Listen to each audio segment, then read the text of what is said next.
Hey everyone, welcome to How Do I Know You with your host Mark and Dwayne. What up? And today, you know what? Today, leave that review. We'll give you time. We'll put in a pot. We'll put in a music break. We'll put in one of Dwayne's famous beats, made famous by a rapper named DC Jr. Oh, yeah, Very, very good. You should check him out. YouTube him, DC Jr. That was music. wrong. It was dope. But go ahead and leave a 5-star review. But leave an actual, write something out for us. We love reading, especially about ourselves.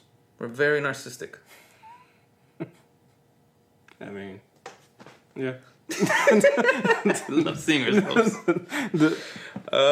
Today, I wanted to start off with a question that I saw from Dave Chappelle's podcast, the Midnight Miracle. I think it's called. Is that an official podcast? Or is it just... Yeah, it's a podcast, but it's on this app called Lumineer or something like that. So it's like Spotify kind of thing, whatever. But it's very fucking dope. I really like it. But the question they had on this thing, they said, how do you inspire someone to live? Mm-hmm. And then they framed it after, like, if they're slowly killing themselves. Right. And it's someone that, like, a loved one. Right. I don't know. It's such a hard thing to, like, try to wrap your head around because I don't think anyone really knows that situation until, like, you're either in it or it's, like, way too late and you realize this person's hurting themselves or this person is at the verge of probably, like, losing their life. Because listening to the podcast, like, the examples they gave were Mos Def's or Yasin Bey. He spoke on being around Amy Winehouse and Amy Winehouse doing drugs and everything, and how she would, well, in this instance, she hung out with him just to do drugs because it was better to do drugs with him, even though he wasn't doing them, right, than her being around the people that they were all doing drugs because she felt like they were boring. Yeah, which was really weird. Yeah, but what she said was, she said it was true. Like, people that do drugs, all they want to talk about is doing, like, drugs. Right. It gets very fucking boring. So he was like, I'm not going to judge you, but I'm going to judge you. Yeah. Like, he's pretty much like, I'm not going to stop you, but I don't do it, and I wish you would stop. But hey, it is what it is. And, kind of him going through that story, and then the end of her story. And then the same thing with Dave Chappelle speaking on Robin Williams and how, like, they basically, I guess, his last performance was kind of something that Dave kind of strung up on a whim, just meeting him before the show. Right. And Robin Williams shows up and everything seems fine, and then, that was it, right? And those situations, I'm like, it's such a crazy question because I don't think Mos Def or Dave Chappelle, and I think Mos Def was in the Robin Williams story too, but I don't think either of them both, they probably saw issues or problems, but they didn't see anything that was like, oh, this person's going to be gone in like 2 weeks, or, you know what I mean? Yeah, so, or they probably didn't even think, right. Okay, I've known people that do drugs and they live a long time. It's probably one of these. Right. And it's crazy because I think we're all kind of, when you look at it, like I heard Chris Rock, there was a clip of like an interview he was doing, and he talked about how he was around Chris Farley, I guess, like right before he passed, and he said that he had hung out with him, and Chris was like showing him his apartment and everything, and then Chris Rock said, like, he was like, I walked out, and I looked up at him through his apartment window, and then he was like, I knew, oh, this dude's gonna be gone in like a week or so. And it was just crazy because to even like vocalize that, but he knew just from like his addiction and everything like that, he was like, oh, this is gonna end horribly and no one can see it and everything like that. Right. So, and then there's different levels, because like I know that I don't know their relationship personally, how close they were, Chris Rock and Chris Farley, but there's certain levels of like, yeah, it's a loved one, but it's not my place to really try hard and stop this. Right. Like, you could voice your opinion and shit like that, but you don't carry the weight for them to basically to inspire them to live. Right. And I think honestly, like, if you were to like really ask this question to people and everything, I think everyone's gonna give the cliche answer of like, you do you spend time with them, you do X, Y, Z. Yeah. And but at the end of the day, I feel like all that stuff always boils down to the person. And like I think Dave put it best at the end. He's like, basically the best thing you can do is nothing.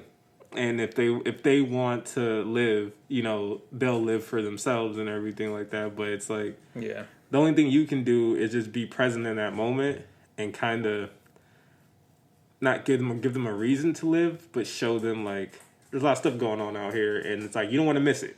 Right. Like, you want to see what next week brings. Exactly. And to me, like, yeah, because a lot of these situations, I mean, I don't think, like, especially, I feel like a lot of people, when you look on the internet and everything, they spend so much time trying to figure out, like, other people, whether it's through comments or celebrities and shit like that.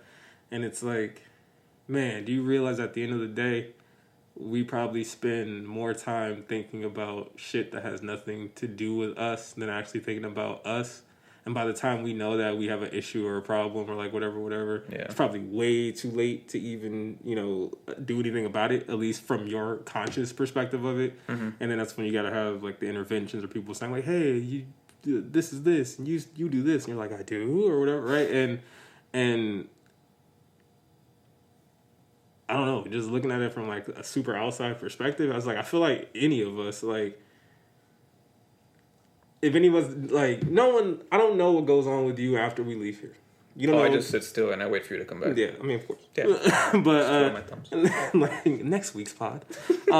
Like, you don't know what happens with me when I leave. Like, no one knows. We all can assume and everything, and that's the great thing about assumptions, because, like, this might sound fucked up, but I always find it funny when people end up passing or people, something horrible happens, because everyone says the same thing.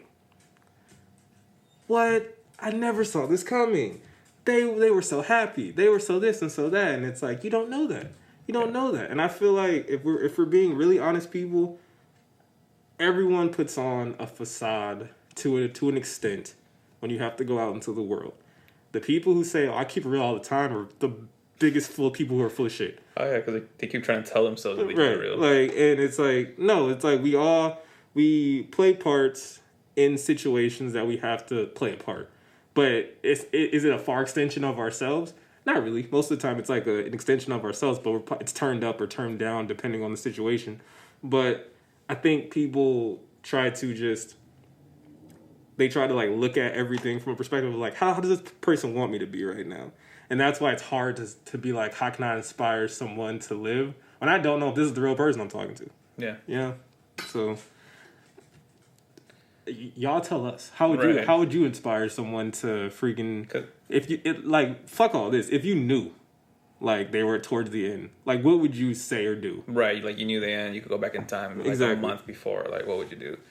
Yeah, the people that do the cliche answer, I feel like that's this subject like makes them uncomfortable, so right. They cling to the cliche answer. Like, oh, just spend time with them, blah, blah, blah. And that's nice, but that's like, it's like a Band-Aid when right. It's like person's like bleeding out. Like, exactly. It's just like, it might help for like a day or two or a week or something like that at best, but eventually the stuff that got them there in the first place is going to start happening again. Unless you're going to remove them from that situation. Or you're going to like just input yourself in their lives like right. Like this all the time so you could like stave off that shit, Right. Which... highly improbable because you also have a life, like exactly. And the only inspired people to live, like I can give the advice from the other side of it, because there was a moment in my life where it was like super depressed and just really really fucking down. And I remember one time like I was like really down, just stuck in bed for a couple days and shit like that.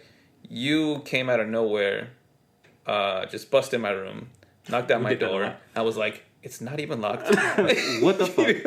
You were training for the police academy. And I was like, hey, I gotta do this. Dick out, though. Dick out. No gun.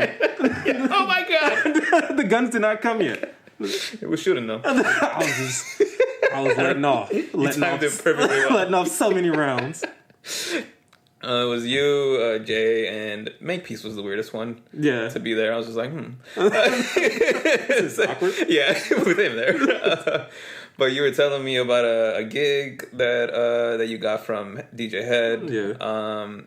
And he was like, come on, let's just go, come on. And you were there for like a bit, you know, Right. like within reason because you had to go to a gig. Right. Like, let's go, blah, blah, blah. And I don't know if I just given you my camera or something. It's just like, here, just do it kind of shit. I think that's what it was. But then you guys had left. Yeah, we were in the car. Yeah, you were in the car. And I don't know, something just like, all right, come on. You know, they came down here. It wasn't like a long conversation. Whores. Yeah, that's what got me. It's a pool party with whores. Brought back to life by pool whores. Whores? I must live. His dick rolls first. Just like Jesus. Lifted me up. You lift me up. Oh my God. But I remember I was like, you know, let's fucking go. Like I think my thought process was like something like, if I stay here, I know like by the end of the night, this is just going to be like doubly worse, whatever I'm feeling now. So I said, fuck it. I think I caught you guys when you were about to leave, like not dressed at all. I was like, oh, just give me like 10 minutes or something to put something on, whatever. Well, we go, and it ended up being like one of the fucking best times we've ever had. Like, we were filming. It was like some basketball players' rooftop pool party. This is Matt Barnes before he even retires. He's with the Clippers, and everyone's smoking weed before that shit was like. I don't think it still is legal in the NBA, but the things we saw and like the players being just odd or awkward or hilarious. Fucking Glenn Davis asking us if we had a charger, and him standing next to us, next to the fucking DJ booth. Was me not knowing any of these people. These tall ass niggas. I'm like, oh, you guys are awkward in person, aren't you? Oh man, it was so funny too because at one point we were asked to like stop recording, right? Because they knew they were about to do some fuck shit. Yeah, like, all right, cool. Like, whatever, man. I mean, we're getting paid anyways. Like, we got the footage we need. Yeah, like, and it's so funny. It was like, we don't care. Yeah, I know. We're not gonna expose you guys. I don't give a fuck. Man, but I'm just making this video. Whatever footage ends up in it, that's what it is. Yeah, fucking for the ladies out there, if you guys know who Drea is or Drea Michelle, she was there, and might I tell you, she is anything you've heard about her looking great, like from pictures and shit. In person does not do it justice. She's actually legit. Like, oh, okay, I see the hype. I see the hype. In-person hype. In-person hype is nice. But to say like. That's the thing, like, Chappelle touched on. He didn't really expand on it. It was more like, because, you know, he relies on people, like, critical thinking. Right. It's just that thing. It's like, just live, because behind you, it's just a single road that's taking up here, but in front of you, it's endless possibilities. Right. Just like back then, when I was going through all that shit, like, had very fucking little... Never imagined that, like, oh, like, I have a brand new studio for a podcast and shit like that, and making shit happen, all these other things happen. Never would have met my nephew, never would have done, like, met a lot of people that I really like now, you know? Right. Not love, but, like, yeah. You know, love strong. But, yeah, there's shit like that. That's,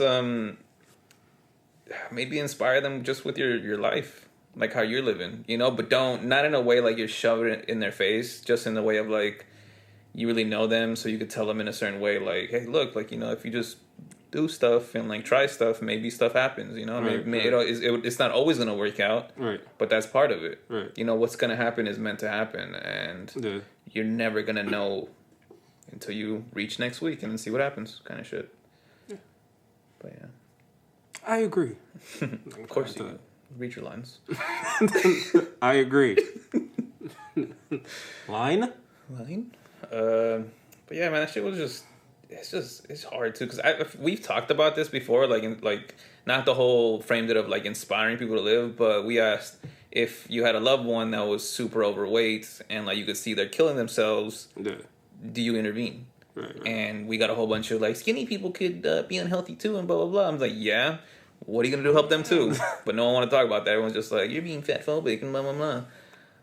But it's the same shit, because, you know, we're not just talking about drugs. We're not talking about, like, people hooked on drugs. We're just like, everyday little things. You know, somebody drinking 10,000 Monsters in a day. Yeah, that's like killing themselves. Something's going to happen. You know, but you're seeing it. You might not think it's a big deal, and you might not think it's worth talking about. You might get met with the whole, like, shut up, like, I'm fine, and blah, blah, blah, and all that shit. So you gotta, like, pierce it, pierce it somehow. Right. And I guess if you don't want to look at it from that perspective either, let's say you don't give a fuck about people. Yeah. Some people, which a lot of people don't.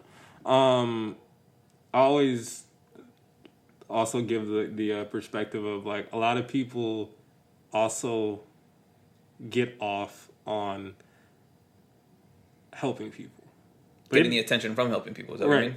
Right, and it's like, I was going to say, like, they don't necessarily care about the person or anything like that, but the attention from actually helping people, they get off from it. So even that, I don't even knock shit like that, 'cause there's a lot of people that I might not agree with, like, their stances on things. Like I don't agree with Oprah's stance on a lot of things. I don't agree with Tyler Perry's stance on a lot of things, but it's like, I'm not going to sit here and be like, well, fuck them. They don't do anything. It's like, they do a lot. It's just, so it's like, they're inspiring a lot of people to do different things that they could have never imagined, right? And it's like, same like the fucking classic Tupac line. It's like, I won't be here to like fucking, change the world, but I'll spark the brain to fucking actually does it, right? And it's like, even if you take that perspective on it, I respect that too, because a lot of people get way too literal with shit nowadays, and it's like, you don't have to be like every day, if you know someone or see someone doing something bad, like, hey, you're gonna kill yourself, man, stop it, and all, like, because it might not be that serious, but it's like, it doesn't have to be that serious, right? But being just, I guess, yourself, and also doing things that do help either your family or the community, whatever, it's like, people notice it. Like, you might not think the shit matters to like a grand scale of people and everything, and it might not. But the people around you have zero idea the effect that you have on them and everything, just from like the shit that you think is like cool or the shit that you think is dumb or whatever. And it's like, it does shape a lot of people, and sometimes in great ways, sometimes in bad ways. But that's a good way to inspire people to live too, like showing them how they affected you, kind of shit. Like, hey, because they might not know. It may be obvious to you. But to them, because of how they're feeling, maybe they don't. They don't know, like, oh, like, you did this for me and, like, this one little thing. Yeah. But it changed, like, it course-corrected my life into where I am now, kind of thing. Yeah, I just found out that my cousin's about to get her master's. She's about to graduate. And congrats to Ashley. Love you. But it's just crazy because she was around me and all of us for so long as kids, right? And just being around and like fucking me playing like the music and shit and everything like that. And my cousin is like a super fucking girl, right? Super girly girl and everything like that. But her musical taste is hilarious to me because it's all like rap that I like. And it's like, I know that I influenced that. And I'm like, who knows, right? If she would have liked the shit that's out today, right? Who knows what would have happened? But she was around her cousin and her other cousins and everything like that, and this is the shit that drove her, and it's like, who knows if the messaging and that music forced her or like drove her to be like, oh, I'm gonna do shit this way. That's what I'm saying. It's like, because of my grandpa, I love baseball, and because of baseball, that showed me like, oh, there's a whole different way to like think about making it out here and everything like that, or like really being focused on something, because I looked at those athletes, I was like, oh shit, you guys are dope to me and everything like that. But of course, like, my dad did shit that was dope too in his own right. But it's like, if he would have been alive for all that, who knows? I could have went that same exact route and didn't give two fucks about sports or anything like that. And it's like, there's so many things like that. And I hope people understand that too.